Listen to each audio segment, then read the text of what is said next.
नमस्कार दोस्तों। बहुत वक्त लगा इस वीडियो के लिए खुद को तैयार करने में। 1 घंटे तक मैं सोचता रहा, हिम्मत नहीं हो रही थी कि मैं अपनी बात कैसे शुरू करूं, क्योंकि जो वीडियो अभी मैंने देखा है और जिसका जिक्र मैं करने वाला हूं, वैसा वीडियो पिछली 50 दिनों के लॉकडाउन के दौरान उतना त्रासद, उतना परेशान करने वाला, उतना विचलित करने वाला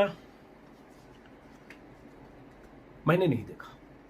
हालांकि हादसे, दुर्घटनाएं और परेशानियां बहुत देखी, लेकिन इस वीडियो में क्या है ऐसा? महाराष्ट्र से ट्रक से चला मजदूरों का जत्था, जिसमें महिलाएं भी थी, बच्चे भी थे, पुरुष भी थे। मध्य प्रदेश में सागर छतरपुर के पास वो ट्रक पलट गई। 6 मजदूरों की या 6 लोगों की मौत हो गई, उसमें महिलाएं भी हैं। और जो वीडियो दिख रहा है, मुंबई के एक पत्रकार अनुराग द्वारी के ट्विटर पर सबसे पहले मैंने देखा। सड़क के किनारे लाशें गिरी हुई हैं, लाशें बिखरी हुई हैं, शब्द भी मेरे लड़खड़ा रहे। शायद एक मां की लाश है और उसके बगल में उसका बच्चा है। माफ करें, मैं 4-5 बार कोशिश कर रहा हूं। वो बच्चा है जिसके रोने की आवाज आ रही है। 1-2 और बच्चों की आवाज है। मां का बेजान जिस्म पर है। छठी बार कोशिश कर रहा हूं, लेकिन कहना तो होगा। सड़क के किनारे की तस्वीरें, ट्रक पूरी तरह ध्वस्त हो चुका है। कुछ और लाशें हैं, 2-3 बच्चे हैं। उस 37 सेकंड के वीडियो में उस बच्चे की चीख पुकार जो मां के पास है, शायद वो बच्चा समझ रहा है, मां को उठाने की कोशिश कर रहा है। उस मासूम को क्या पता कि उसकी मां अब इस दुनिया में नहीं है। माफ करें, मैं भावुक हो रहा हूं। क्या तस्वीरें और त्रासदी तो हमने तब भी देखी थी जब औरंगाबाद की पटरी पर 16 मजदूरों की मौत के बाद रोटियां बिखरी देखी थी। रात भर में, अभी बीते रात में औरैया से लेकर देश के अलग अलग हिस्सों में हादसों की कई तस्वीरें आई। औरैया में भी 24 मजदूर मर गए और अलग अलग जगहों की रात के हादसे की तस्वीरें सब भूल गया, लॉस्ट हो गया सब, जब से इस वीडियो को मैंने देखा। और बार बार देख भी रहा हूं। हम सब अभिशप्त हैं ये देखने को। मुझे उम्मीद है कि सरकार, सत्ता में शीर्ष पर बैठे लोग, प्रधानमंत्री मोदी, अमित शाह, उद्धव ठाकरे, योगी आदित्यनाथ, शिवराज सिंह, हेमंत सोरेन, नीतीश कुमार, ममता बनर्जी, अशोक गहलोत और देश के सभी राज्यों के मुख्यमंत्री इस वीडियो को देखकर कम से कम आज उनकी आत्मा जगेगी। उनके भीतर का पिता, उनके भीतर का भाई, उनके भीतर का इंसान, उनके भीतर का नागरिक सब पैदा होगा, जगेगा और कहेगा कि इसे रोकना बहुत जरूरी है। इसे रोकना जरूरी है। सड़कों पर इस तरह से मजदूर निकल रहे हैं, बेमौत मारे जा रहे हैं, लेकिन ये तस्वीर जिसमें बच्चा अपनी मां से सटकर बिलख रहा है, क्या हमने सोचा था कि ऐसी त्रासद तस्वीरें हम देखेंगे? लॉकडाउन के बाद हम सब ने समर्थन किया। आज भी मैं मानता हूं कि लॉकडाउन के अलावा कोई विकल्प नहीं था, लेकिन उसके बाद जो व्यवस्थाएं होनी चाहिए थी इन मजदूरों के लिए, बार बार कहने, बार बार वायदे करने, बार बार नोटिफिकेशन जारी होने के बाद सड़कों पर इस तरह से मजदूर निकल रहे हैं, पैदल जा रहे हैं, साइकिल से जा रहे हैं, रिक्शे से जा रहे हैं, हर रोज मारे जा रहे हैं। 200 से ज्यादा मजदूरों की मौत हो चुकी होगी, ये आंकड़ा मुझे नहीं पता, क्योंकि हर रोज उस आंकड़े में 10-20 का इजाफा होता है। 3 दिन पहले एक रात में 16 मजदूर मारे गए थे सहारनपुर मुजफ्फरनगर के पास। अभी औरैया में 24 मजदूर मारे गए। 2-3 जगह की और अभी जानकारी इकट्ठा करके मैंने लिखा था, लेकिन सब भूल गया मैं इस वीडियो को देखने के बाद, क्योंकि इसमें मौत 6 हुई है। मौतों का आंकड़ा देखेंगे, औरैया में 24 या 6, ऐसे आंकड़े जोड़ते रहिए। हो सकता है थोड़ी देर बाद पता चलेगा कि शिवराज सिंह सरकार ने 5-5 लाख देने का ऐलान कर दिया, या कुछ ज्यादा किसी सरकार ने कर दिया, 10 लाख कर दिया, कुछ उद्धव ठाकरे ने दे दिया, कुछ भी हो गया। सब चिंता व्यक्त कर देंगे इस पर, प्रधानमंत्री मोदी से लेकर अमित शाह तक। औरैया पर सब कर चुके हैं, और उस रात भी जब 16 मजदूरों की मौत हुई थी तब भी सबने की। लेकिन क्या ये रुक रहा है? क्या कभी रुकेगा या नहीं रुकेगा? दोस्तों माफ करें, मैं अपने को नियंत्रित करके मुझे बात तो कहनी है। गृह मंत्रालय की तरफ से कल दूसरी बार एक सर्कुलर आया, निर्देश आया 4 दिन के भीतर। पहला 11 तारीख को था, दूसरा 15 तारीख को। उस सर्कुलर में अजय भल्ला जो गृह सचिव हैं, उनकी तरफ से राज्यों को इस सर्कुलर भेजा गया। उस सर्कुलर में नसीहत दी गई, निर्देश दिया गया, कहा गया हूबहू वही बात जो 11 मई के सर्कुलर में था, उसका जिक्र करते हुए, उसकी याद दिलाते हुए राज्यों के मुख्य सचिवों को चिट्ठी लिखी गई है। और उसमें कहा गया कि हमने पहले ही कहा था कि सड़क और पटरी पर मजदूर न चले। अगर चले तो राज्य सरकारों की जिम्मेदारी है कि उन्हें शेल्टर होम ले जाया जाए, खाने पीने के इंतजाम के बाद बसों और श्रमिक ट्रेनों के जरिए भेजा जाए। ये पिछली चिट्ठी का हवाला देकर गृह मंत्रालय ने कल कहा, यानी 15 तारीख को। पिछली बार चिट्ठी 11 तारीख को थी। मैं मानता हूं गृह सचिव लिख रहे हैं तो अमित शाह की तरफ से लिख रहे हैं, केंद्रीय गृह मंत्री अमित शाह। इसलिए मैं जो भी आज कह रहा हूं अमित शाह को एड्रेस कर रहा हूं, प्रधानमंत्री मोदी और अमित शाह। फिर भी उसी चिट्ठी में लिखा गया, फिर भी नोटिस किया जा रहा है कि ये घटनाएं हो रही हैं, इसलिए याद दिलाया जा रहा है कि दोबारा राज्य सरकारों के, और उसी में कहा गया राज्य सरकारों की जिम्मेदारी है कि जो मजदूर घर जाना चाहें उन्हें पहुंचाया जाए, ट्रेन या बस से उन्हें पहुंचाया जाए, उन्हें समझाया जाए और शेल्टर होम में रखा जाए और फिर ट्रेन या बस से उन्हें पहुंचाया जाए। और उसमें लिखा हुआ आखिर में कि रेलवे हर रोज 100 श्रमिक स्पेशल चला रहा है। अगर आप लोग, राज्य सरकारें चाहे तो ज्यादा भी चल सकती है। आप लोग सुनिश्चित करें कि मजदूर पटरी पर और सड़कों पर न चले। चलिए, एक पहलू तो पटरी और सड़क का है, और दूसरा पहलू इस तरह से ट्रक पर वो 3000, 2000, 4000 रुपए भी दे रहे हैं। टैंकर में जा रहे हैं, कंटेनर में जा रहे हैं, मिक्सर में जा रहे हैं, ऑटो में जा रहे हैं, टेम्पो में जा रहे हैं, साइकिल में जा रहे हैं, पैदल जा रहे हैं, जैसे भी जा रहे हैं, हर रोज मर रहे हैं। हर रोज मर रहे, पैदल जाते जाते मर जा रहा है, साइकिल पर जाते जाते मौत हो जा रही है, ट्रक से जा रहा है, टकरा कर 24 मजदूर मर जा रहे हैं। और ये ट्रक से जा रहे थे, ये तो इन्होंने तो यही सोचा होगा कि किराया भी दिया होगा, ट्रक वाले को हायर किया होगा, महाराष्ट्र से चले होंगे और उसके बाद छतरपुर में, सागर के पास इनकी मौत हो गई। माफ करें, सागर के पास, मध्य प्रदेश में।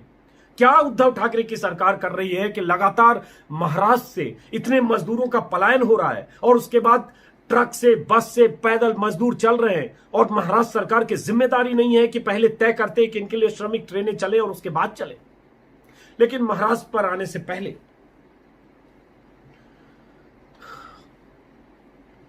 सारी सरकारों की सामूहिक जिम्मेदारी की बात करते हुए गृह मंत्रालय के जो ऑर्डर है उस पर मैं भटक गया हूं, माफ करेंगे आप। कोशिश करूंगा कि किसी ढंग से इस वीडियो को पूरा करूं। गृह मंत्रालय के सर्कुलर का क्या किसी राज्य सरकार के लिए कोई मायने नहीं है? गृह मंत्रालय के निर्देशों का क्या किसी राज्य सरकार के लिए कोई मायने नहीं है? और क्या राज्य सरकारों की खुद की जिम्मेदारी नहीं है कि वहां लोग मजदूर, पहले तो भूख की समस्या, एक वक्त का खाना मिल रहा है, कहीं नहीं मिल रहा है, कहीं परेशान है, और उसके बाद इस तरह से वो जा रहे हैं और मारे जा रहे हैं। क्या किसी की कोई जिम्मेदारी नहीं है? इसको आगे बढ़ाते हैं और तथ्यों के तौर पर आपको बताता हूं, क्योंकि मैं भी कुछ तैयारी कर रहा था, कुछ 1-2 लोगों को बोलकर मैंने कुछ वीडियो शूट करवाए थे, ताकि आज मैं देखना चाहता था कि क्या गृह मंत्रालय के इस आदेश के बाद भी मजदूर, दूसरे आदेश के बाद भी क्या मजदूर सड़कों पर वैसे ही चल रहे हैं? क्या सड़कों पर पैदल चल रहे हैं? क्या उनके लिए इंतजाम किए जा रहे हैं? इसलिए मैंने भी कुछ शूट करवाया, और मैं चाह रहा था वही कहानी, वही जो मैंने देखा या हमारे रिपोर्टर ने देखा, माफ करें, वो मैं आपको बताता, जो हमारे सहयोगी पत्रकार ने देखा। लेकिन उसके बीच में ये वीडियो आ गया जो मुझे विचलित कर गया, पूरा सिंक मेरा आउट हो गया। खैर, तो गृह मंत्रालय का यह आदेश, निर्देश, उसके बाद मैंने सुना योगी आदित्यनाथ को, कुछ वीडियो मैं अब दिखाने वाला हूं। और आप देखिए कि एक हादसा हुआ है, औरैया में भी हुआ और अलग अलग जगहों पर हादसे हुए हैं रात में ही। हो सकता है रात भर के आंकड़े अगर देखें तो 40 मजदूरों की मौत हो चुकी होगी। लेकिन आपको बताने जा रहा हूं वीडियो के जरिए कि अभी भी वो ऐसा ही हो रहा है। और योगी आदित्यनाथ जी, अमित शाह जी, मोदी जी और सारे राज्यों के मुख्यमंत्री जी, शिवराज सिंह चौहान जी, खट्टर जी, नीतीश जी, हेमंत सोरेन जी, अभी भी आप लोग नहीं जगे। और जगने का मतलब ये नहीं कि हमने कर दिया और कर रहे हैं। अगर आप उस तरह से मुस्तैदी से आपने काम नहीं किया तो हो सकता है ये आंकड़ा, एक स्थिति ऐसी आ जाए कि जितने लोग कोरोना से मरे उससे ज्यादा सड़कों पर मर जाए, बिलखते हुए मर जाए, भूखों मर जाए। उसके बाद कहते रहिएगा, दुनिया को बताते रहिएगा कि हमारे यहाँ कोरोना से इतने मरे और भूख और सड़कों पर हादसों में इतने मरे। लेकिन चलिए, इसलिए मैं वीडियो के जरिए कुछ चीजें दिखाऊंगा कि क्या हो रहा है। अभी भी सड़कों पर वही स्थिति है, गृह मंत्रालय के आदेश के बाद क्यों है, और हर राज्य में है। योगी आदित्यनाथ का एक बयान मैंने सुबह सुना चैनल पर, जिसमें उन्होंने कहा कि संकट के समय मजदूरों के साथ खड़ा होना हमारा दायित्व है। कल शाम, यानी गृह मंत्रालय के इस आदेश निर्देश के बाद, बैठक करके मुख्य सचिव, DGP, ACS home, additional secretary home, chief secretary home और अन्य अधिकारियों को सख्ती से मैंने कहा है, ये हूबहू वही बता रहा हूं जो योगी आदित्यनाथ ने कहा है, कोई पैदल नहीं चलेगा, कोई 2 व्हीलर, 3 व्हीलर या ट्रक से कोई नहीं चलेगा।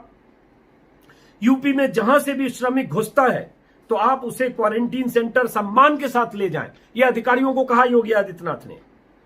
और उसके बाद उन्हें हम सुरक्षित घर पहुंचाएंगे। मुझे बहुत अच्छी बात लगी कि योगी आदित्यनाथ ने यह बात कही, और यह पिछली बार भी कही थी, लेकिन कहा आपने और हो क्या रहा है, अब मैं वीडियो के जरिए आपको दिखाता हूं। और उसके बाद योगी जी, मैं चाहूंगा कि चूंकि आपने कहा कि आपने DGP, ACS, additional chief secretary home और मुख्य सचिव के साथ बैठक करके कल ही आपने उनको निर्देश दिया कि सड़क पर कोई पैदल नहीं दिखे, सड़क पर साइकिल पे नहीं दिखे, सड़क पे 2 व्हीलर पे नहीं दिखे, 3 व्हीलर पे ना दिखे, यहां तक कि ट्रक पर ना दिखे। लेकिन सर, अभी भी सड़क पर वैसे ही दिख रहे हैं, अभी भी सड़क पर वैसे ही हादसे की गुंजाइश है। और कल ही रात 24 लोग मरे हैं। आपके इस निर्देश के बाद 24 लोग मरे हैं जो ट्रक में जा रहे थे।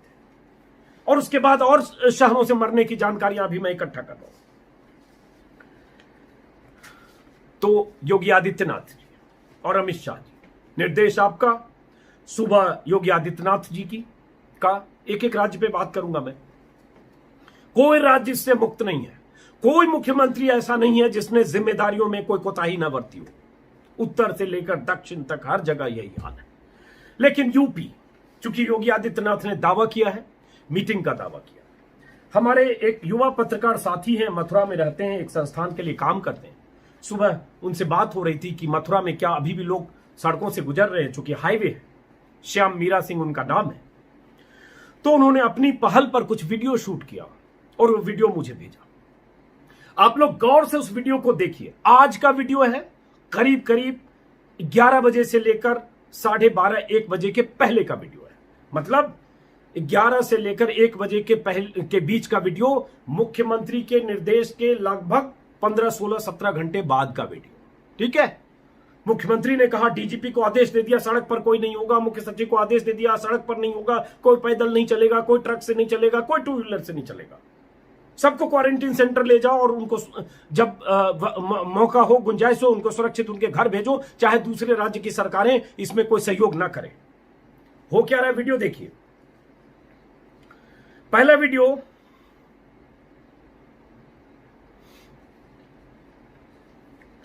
ये वीडियो जो आप देख रहे हैं,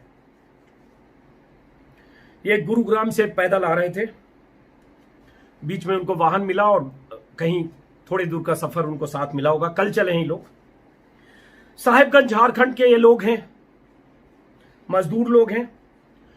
हेमंत सोरेन जी, आप भी सुनिएगा क्योंकि आपके सूबे के लोग हैं ये। और उसके बाद मथुरा के पास सड़क पार करते हुए बच्ची इनकी हादसे का शिकार हो गई, गिर गई, चोट लग गई। आप तस्वीर में देख रहे हैं, वीडियो में आप देख रहे हैं।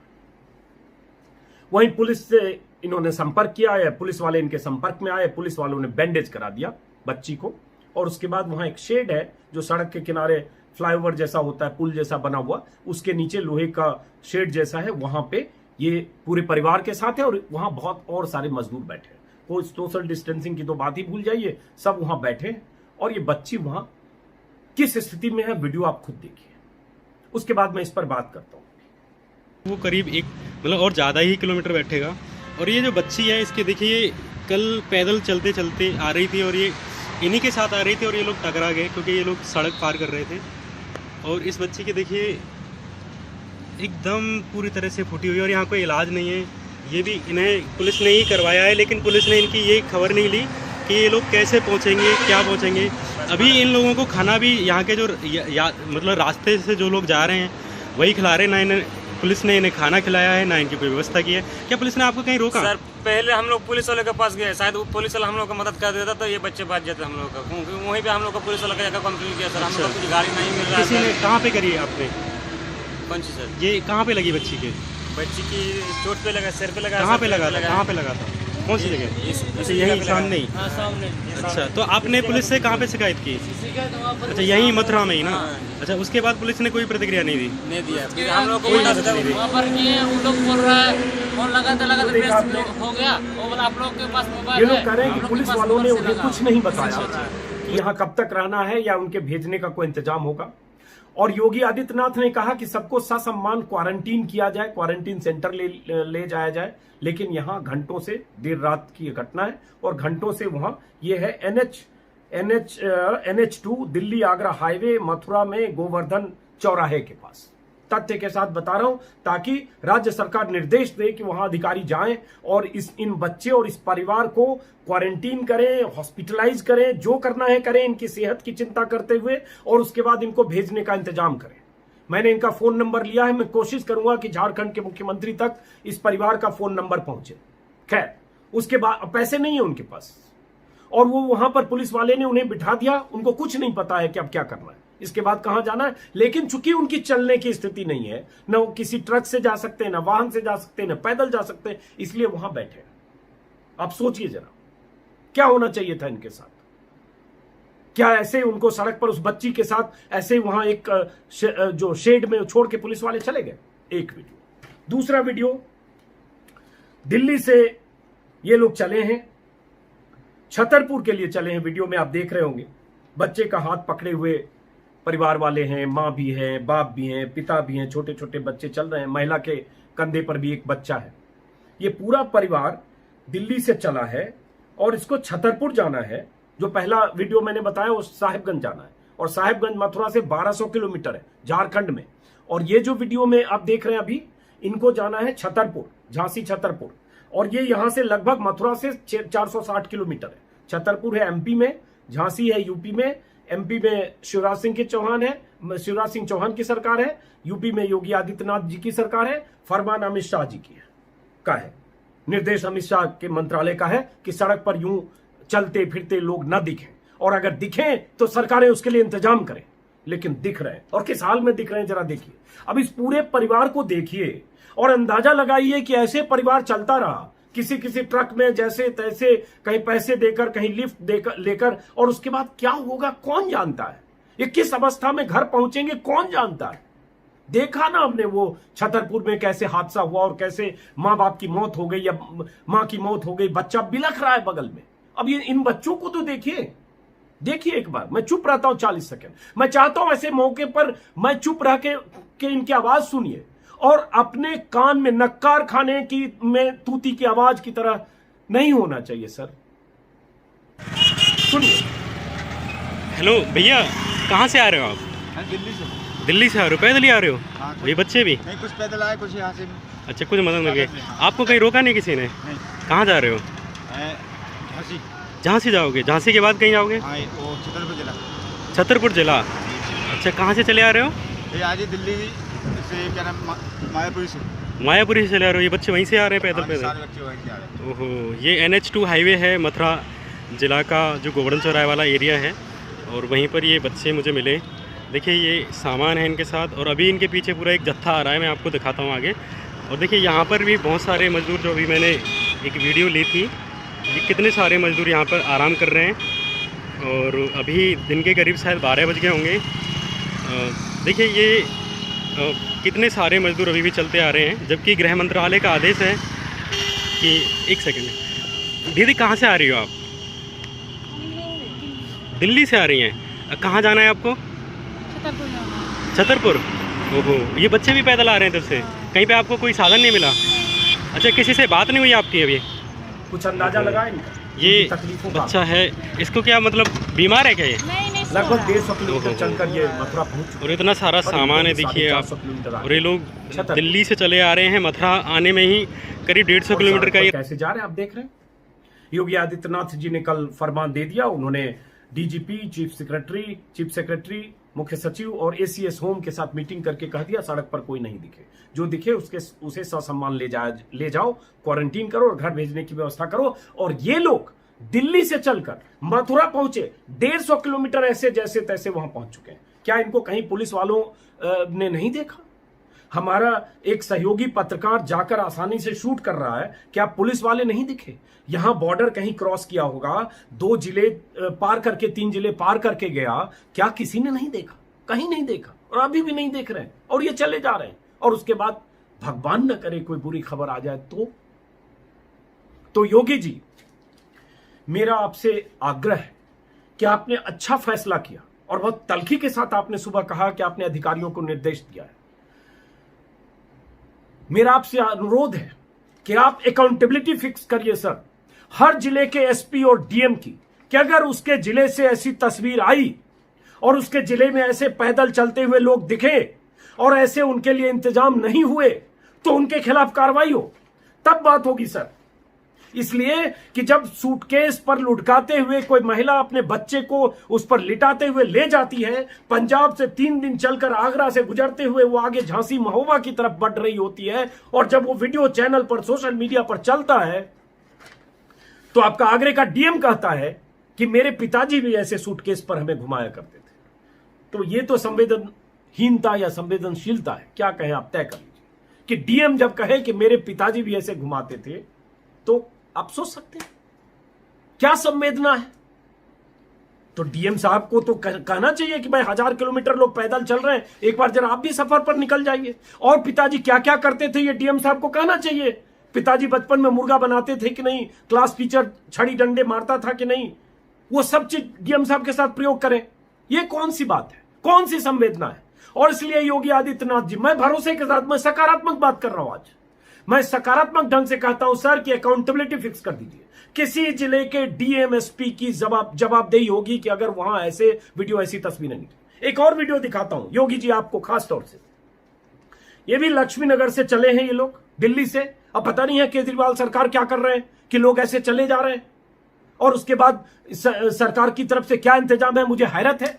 और ऐसे छूट कैसे है, क्यों ये अगर यूपी में ये जा रहे हैं और यूपी सरकार की जिम्मेदारी है, तो क्या दिल्ली में केजरीवाल सरकार की जिम्मेदारी नहीं है कि लोगों को ऐसे रोके, समझाए, और उसी गृह मंत्रालय के आदेश के तहत या सुझाव के तहत केजरीवाल उनको रोके, उनके लिए इंतजाम करें, या बसों और ट्रेनों से भेजने का की जो व्यवस्था है उसके तहत रोकें और रखें और भेजें। लेकिन सबने बला टाल दी है, टोपी ट्रांसफर कर दिया है, चाहे कोई भी सरकार। लेकिन फिर से एक वीडियो योगी आदित्यनाथ जी यूपी के लिए, चूंकि आपका बयान है और अमित शाह के मंत्रालय का निर्देश है।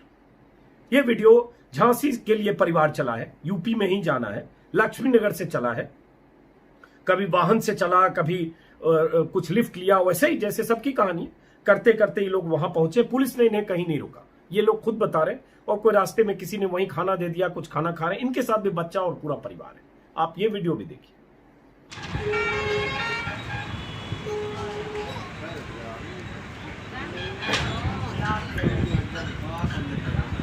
भैया आप कहाँ से आ रहे हो? कहाँ से आ रहे हो? दिल्ली से आ रहे हो? दिल्ली में कहाँ से आ रहे हो? लक्ष्मी नगर से। अच्छा, कहाँ जा रहे हो अभी? अभी झांसी जा रहे हो? झांसी जा रहे हो? तब से पैदल ही आ रहे हो? ये बच्चे कैसे आ रहे हैं पैदल ही? पैदल यहाँ कुछ पैदल आ रहा है, कुछ वाहन मिलता रहा है। अच्छा, अभी ये खाना कहाँ से मिला है? आगे से मिला है। अच्छा, पुलिस आपको रोक नहीं रही है कहीं पे भी? पुलिस नहीं रोक रही, जाने दे रही है? अभी आ रही है ट्रक से, यार कुछ टैक्सी भर भर के जा रही है। अच्छा अच्छा। अभी मतलब पुलिस कहीं रोक नहीं रही है कि आपको जाने के लिए कहीं कि बस से भेज देगी? बस से भी गई, कुछ पैदल निकल रही, किसी को घोड़ा मिला, कहीं कहीं पुलिस वाले से रोका है। अच्छा, ये बच्चे मतलब कब से चले हो आप? कल से चलेगी। कल से चले हैं। और इसको दूध वूध मिल रहा है कि नहीं? लग गया होगा कि सड़कों पर अभी भी परिवार के साथ बेटा क्यों रो रहे हो बच्चा? वाहन से, साइकिल से लोग चले जा रहे हैं और यूपी में भी चले जा रहे हैं। और ये जहां जहां से चले वहां की सरकारों ने तो इन्हें छोड़ दिया, लेकिन अगर यूपी में कहा जा रहा है दूसरी तीसरी बार, तो वहां क्या हो रहा है? एक और वीडियो देखिए। और ये सारे एक्सक्लूसिव वीडियो हैं जो श्याम मीरा सिंह, एक युवा पत्रकार हैं मथुरा के, उन्होंने शूट करके मुझे भेजा। चूंकि मैंने उनको सुबह कहा था कि आप जरा चेक करो कि क्या हाईवे पर लोगों का आना जाना रुका है या व्यवस्थाएं चाक चौबंद हुई हैं, तब उन्होंने ये वीडियो भेजा है। देखिए आप कैसे साइकिल सवारों का एक जत्था दल चल पड़ा है। सबने साइकिलें खरीदी, घर से मंगाकर, पैसे मंगाकर, जैसे भी करके। आप ये वीडियो भी देखिए।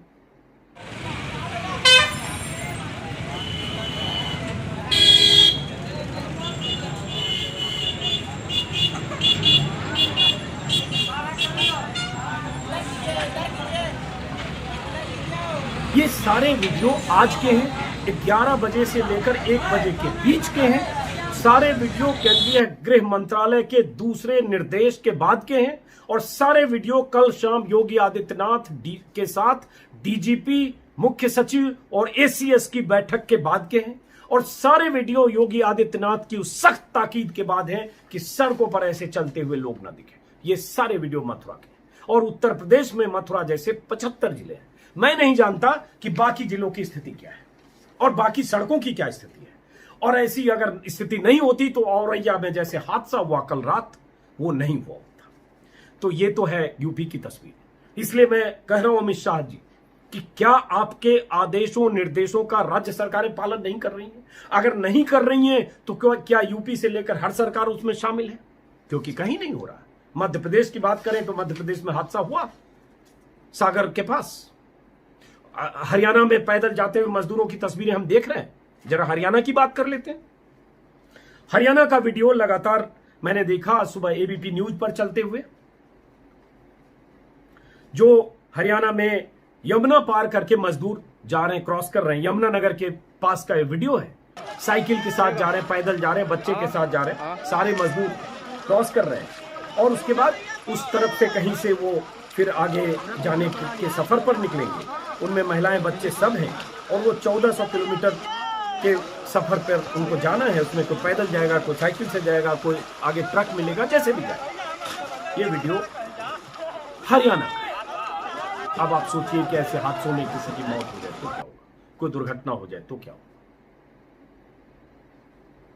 इन मजदूरों के बयान भी है, लेकिन मैं चूंकि बहुत सारी बातें कहनी है इसलिए मैं इनके बयान नहीं सुना रहा हूं। आप सिर्फ तस्वीरें देखकर अंदाजा लगाइए। क्या इन्हें रोकने की किसी ने कोशिश की? ये कैसे वहां से पैदल चल रहे हैं? गृह मंत्रालय के निर्देश से 11 तारीख के बाद ये सब सिलसिला थम क्यों नहीं रहा? क्या किया हरियाणा सरकार ने? और उसके बाद बिहार जाना है, बिहार सरकार ने क्या कोऑर्डिनेट किया? सब अपनी अपनी पीठ थपथपा रहे हैं। चैनल पर आप देखेंगे डिबेट में हर पार्टी का नेता ऐसा माहौल बनाएगा जैसे सबसे बड़ा शुभ चिंतक वही है मजदूरों का। लेकिन आप वीडियो देखिए। ऐसे बागपत से भी खबर आई कि बागपत में भी नदियों के रास्ते मजदूर जा रहे हैं। बागपत यूपी में है।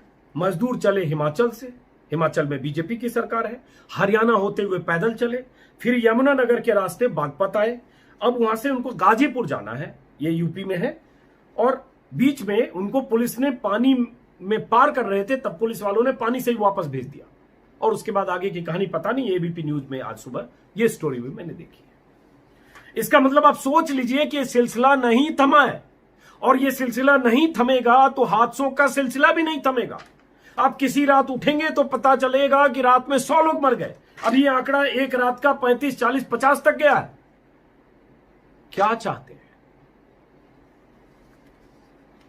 तो ये हर शहर की कहानी है। अब आते हैं कर्नाटक। ये स्टोरी भी आज मैंने देखी। एबीपी न्यूज, बार बार क्रेडिट दे रहा हूं। पिंकी राज पुरोहित एक रिपोर्टर है और मैं सलाम करूंगा आज एबीपी के उन तमाम रिपोर्टर्स को, रांची के रिपोर्टर्स को, रांची के रिपोर्टर रणवीर सिंह शायद नाम था उनका, और पिंकी राजपुरोहित, 2 की स्टोरी देखी, और भी 1-2 लोग, और बाकी एबीपी के एडिटर रजनी साहूजा को, जिनके नेतृत्व में चैनल ने कम से कम ऐसी 8-10 स्टोरीज कम से कम 20 मिनट चैनल ने दिखाया। चलिए, उसके बाद मैंने बेंगलुरु की स्टोरी देखी।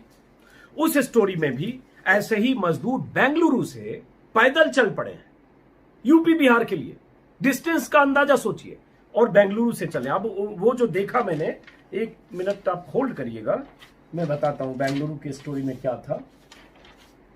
हाँ, ये बेंगलुरु से चले गोरखपुर के लिए 2300 किलोमीटर, गूगल पे मैंने सर्च किया, ये 2300 किलोमीटर का डिस्टेंस है। अगर ट्रेन से भी जाएंगे तो लगभग 60 घंटे लगेंगे।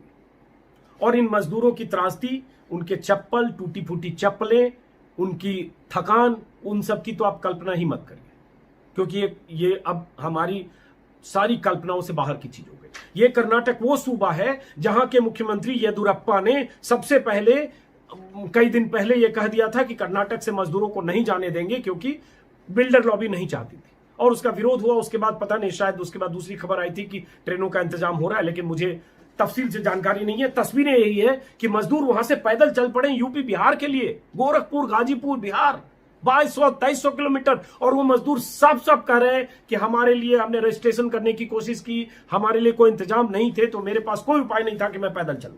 अब इनमें से पैदल मजदूरों के इस जत्थे में से कितने लोगों के साथ भगवान न करे कुछ हुआ तो किसी की जिम्मेदारी होगी कि नहीं होगी? क्योंकि जो 2 दिन पहले या 3 दिन पहले, जिन लोगों की 3 रात पहले जो मौतें हुई सहारनपुर मुजफ्फरनगर हाईवे पर, वो मजदूर पैदल जा रहे थे बिहार। पैदल जाते हुए मजदूरों पर एक बस ने, शराबी ड्राइवर ने बस चढ़ा दी, और उसमें 6 मजदूर मर गए। और सारे मजदूर रोटियां खाते हुए चलते हुए, चूंकि रुकना नहीं चाहते थे, 6 मजदूर मर गए। ये सब बोलते हुए मेरे रोंगटे खड़े होते हैं। और सरकार और सिस्टम को कितना फर्क पड़ता है या नहीं पड़ता है, मुझे बात समझ में नहीं आ रही, क्योंकि आपकी चिंता में कहीं ये है ही नहीं, दिखता ही नहीं है। किसी चैनल पर किसी पार्टी के प्रवक्ता को शोक संतप्त आप देखा हो तो आप बताइएगा, दुखी होते हुए देखा हो तो बताइएगा। सब लंबी लंबी डींगे हाँक रहे हैं, हमने ये कर दिया, वो कर दिया, ये कर दिया, वो कर दिया। हो क्या रहा है? कितनी तस्वीरें दिखाओ? ऐसे वीडियो भरे पड़े हैं।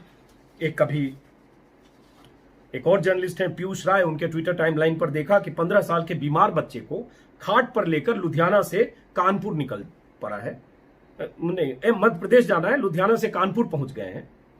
और उन्होंने लिखा 3 राज्य होकर गुजरे, किसी राज्य की नजर नहीं पड़ी, बीमार बच्चा और उसको लेकर परिवार जा रहा है। यह भी वीडियो 10 सेकंड में चुप रहता हूं, आप देख लीजिए।